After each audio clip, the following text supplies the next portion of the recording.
Thursday, November 27th, 2025. It is Thanksgiving in the United States. Thank you, my friends, for being here. We're going to talk mostly about the battlefield. We'll talk about a couple of other things, what happened overnight, what happened a few days ago, and also get into the big political events as well, just a little bit.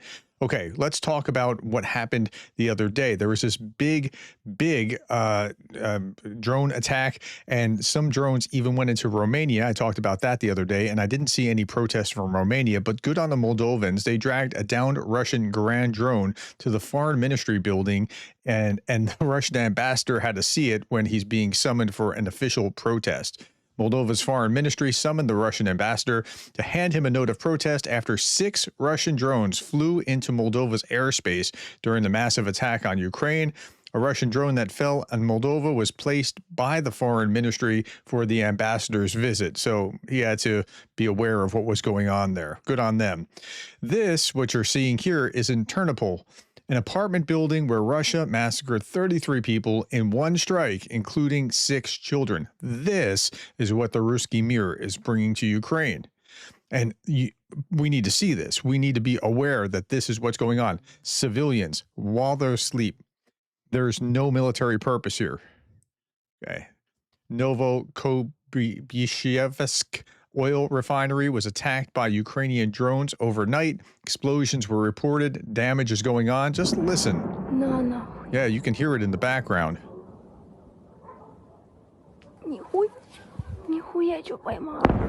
Yeah, so you can hear the strikes. I don't know what's going to come of that. I didn't see more of that. There was also a Ukrainian attack drone reportedly hit the garrison of the Russian Katorovite unit in Akhmat North in Grozny. And so we do see some visual evidence of that. And you can geolocate as well and see that that was a garrison that was attacked. But there wasn't a lot of these kind of things overnight. This is a Ukrainian Mi-8 helicopter door gunner shooting down a Russian Shahed attack drone with a M134 minigun. This is a picture from just a couple days ago that just surfaced. So you can see these kinds of things, but there wasn't a whole lot here. Last night, there also wasn't a whole lot of visuals about what happened when Russians struck Ukraine. 142 strike UAVs, 92 were downed or suppressed. Strikes were recorded in 18 locations, but I don't want to focus on that today. I want to focus on the battlefield. 1,140 Russians off the battlefield. That's higher than the average of about 1,000. 1 tank, 3 armored fighting vehicles, 21 artillery systems, 109 vehicles and fuel tanks. And then we're also registering those 2 planes, the A50 or 60 and I think it's an A100 or Il-76. We're not sure if it's a 76 or 100 or what exactly that was, but nonetheless, 2 aircraft are registered now. Engagements and casualties above the 7-day average. Losses of unmanned vehicles remain above average as well. And in the Pokrovsk direction, Russian invaders conducted 49 assaults. Again, 49 is not that terribly high. I mean, it's the highest place on the battlefield, but it's not as high as the 100-some-odd assaults that we had been seeing over the last few days. So let's look at this. Euromaidan Press. Russian forces rushed to exploit Ukraine's withdrawal from southern Myrnohrad. Myrnohrad is the sister city to Pokrovsk, and walked straight into a coordinated ambush. Ukrainian command pulled back from exposed southern positions to avoid encirclement. 35th Marine Brigade held the flanks while the main force repositioned north. On the eastern flank, Russian infiltrators advanced, apparently without drone observation, on a main route into the city. Marines cut them down with machine gun ambushes while drone teams tracked their movement. So the Russians thought that they had the Ukrainians on the run, and they just pushed way forward, and they ran into a pre-planned ambush. On the western flanks, Marines deployed FPV drones, octocopters with explosive charges, thermal vision drones to destroy Russian teams trying to cut off the retreat through tree lines near the railway. F-16s struck the Kapitolina mine, a key Russian foothold and drone operator hub, with GBU-39 bombs.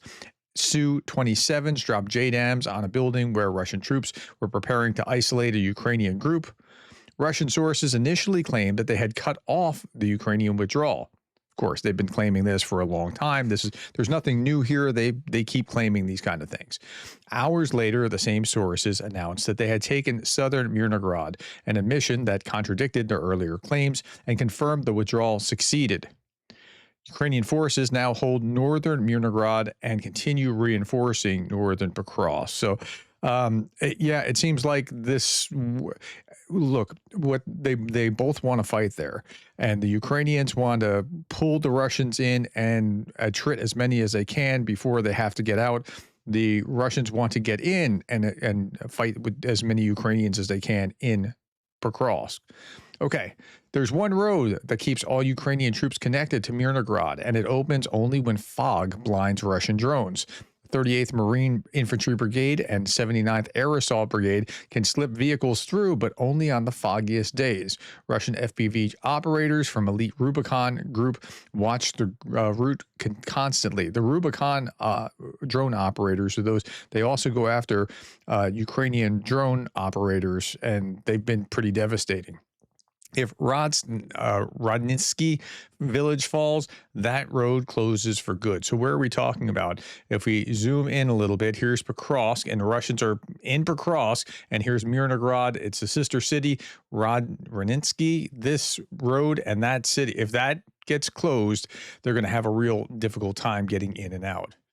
Okay, recent Russian advances elsewhere on the front line have largely been opportunistic and exploited seasonal weather conditions. So the playbook has been this: Russian forces are pursuing an offensive campaign design that consists of battlefield air interdiction efforts, that's using drones to get behind enemy lines and do some damage, and then infiltration missions, these small teams to flood into the city. However, ISW reports Russian infiltration missions elsewhere on the front line have not resulted in advances similar to those in Pokrovsk and Huliopol directions. So it's working in some places, it's not working in others, and that's the big lesson here. Okay, Ukraine's also putting now they're learning from each other, right? I showed the Russians doing this to some of their tanks with this porcupines, like on a like a bristle end on a stick. Okay, Ukraine is also putting the porcupine technique to use, this time on a U.S.-supplied Stryker APC. The vehicle was spotted fitted with brush-style anti-drone protection, similar to the cage armor seen on Russian equipment. And Russia's learning from Ukraine. Russia's shifting toward reusable drones as supply issues and battlefield demands mount. Platforms like the Night Watch and the Bulldog 13 now carry multiple munitions, resist jamming, and return for reuse, saving costly tech. Interceptor drones are also evolving, using electronic rods or even cans to disable Ukrainian UAVs. They're both learning from each other as time goes on. Ukraine and the UK have signed a deal to produce a Ukrainian interceptor drone, the Octopus, on British soil, and this was announced some time ago, but it's now taken effect. Defense Minister Shmihal said that the agreement will enable large-scale manufacturing, potentially thousands per month, with all units destined for Ukraine's air defense. I put a lot of stock in this as the future of drone warfare, to be able to counter the Shahed threat. Drones from the 5th Assault Brigade continue their hunt. They destroyed enemy armored vehicles, 2 cars, a quad bike, enemy ground drone. You can just see everything that they're doing there. I mean, they track it. They put these recordings out so that people can see what they're actually capable of. And yeah, this is what Russia does in Ukraine. See these burned out cities? Like, this is it. This needs to be flashed on TV for every politician to see, who's talking about how they just need to make a deal. If they just make a deal, like, it'll all go away. No, this is the future. This is what Russia did in Syria. This is what Russia did in Chechnya. This is what Russia will do anywhere that they can reach. And it's not just stop this horrible war. This is what Russia brought to Ukraine. And we need to make sure that that's clear and understood. This gentleman here, he was told that he doesn't have a family anymore. The volunteer service informed him that his house had been destroyed. Everyone in it had died. This is absolutely tragic. I don't have a family anymore. They were in the city of Tomak when the war began.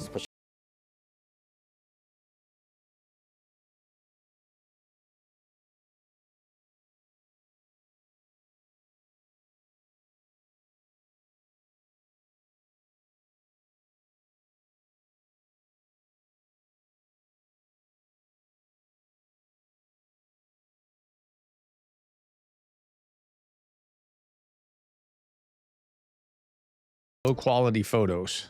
It's absolutely tragic.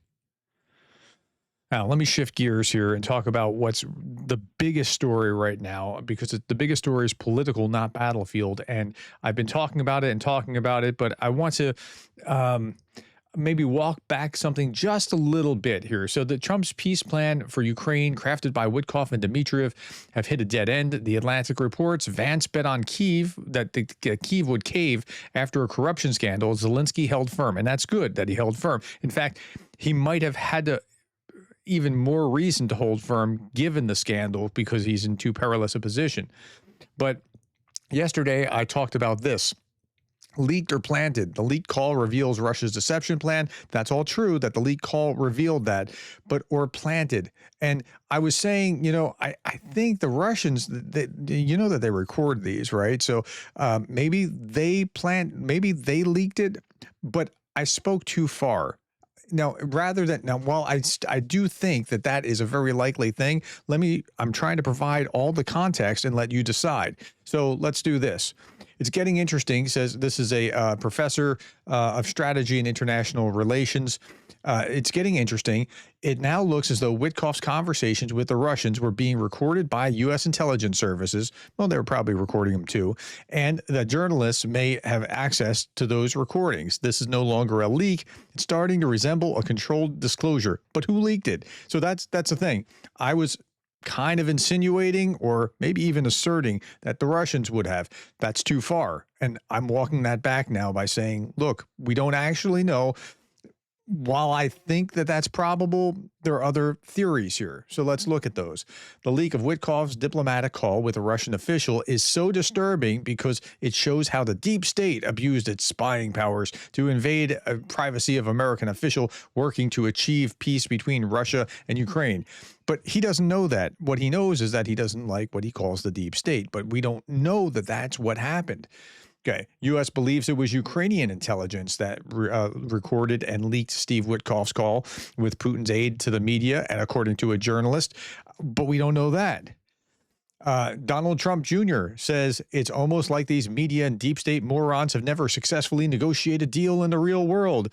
It's pretty obvious that nearly all of Witkoff's critics want any sort of peace deal to fail so that they can continue this war endlessly. No, that's not the way that they're thinking about it at all. They don't want to continue endless wars. They want to get it over with justly. Kirill Dmitriev is just saying true. That's okay.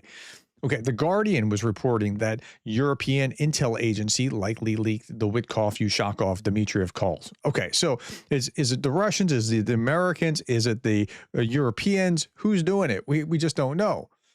Frustrated by Trump's envoy pushing Kremlin lines, others point to disgruntled CIA or NSA insiders. Ukraine had motive, but the risk of fallout with Washington makes that unlikely. So again, I'm trying to provide the context rather than assert the claim. Okay, so who leaked Witkoff? After the Witkoff-Ushakov call surfaced, several theories emerged. Russia? Hard to see why Moscow would blow up its own channel. No, it's not hard.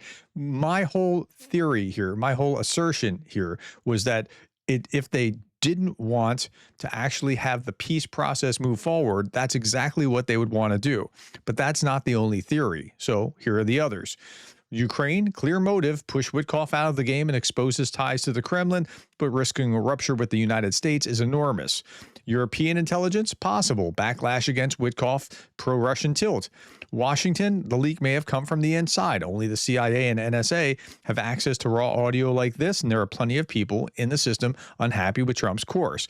But we don't know who it was yet, so I went too far, and I'm pulling that back and saying, here's the options of what could have happened.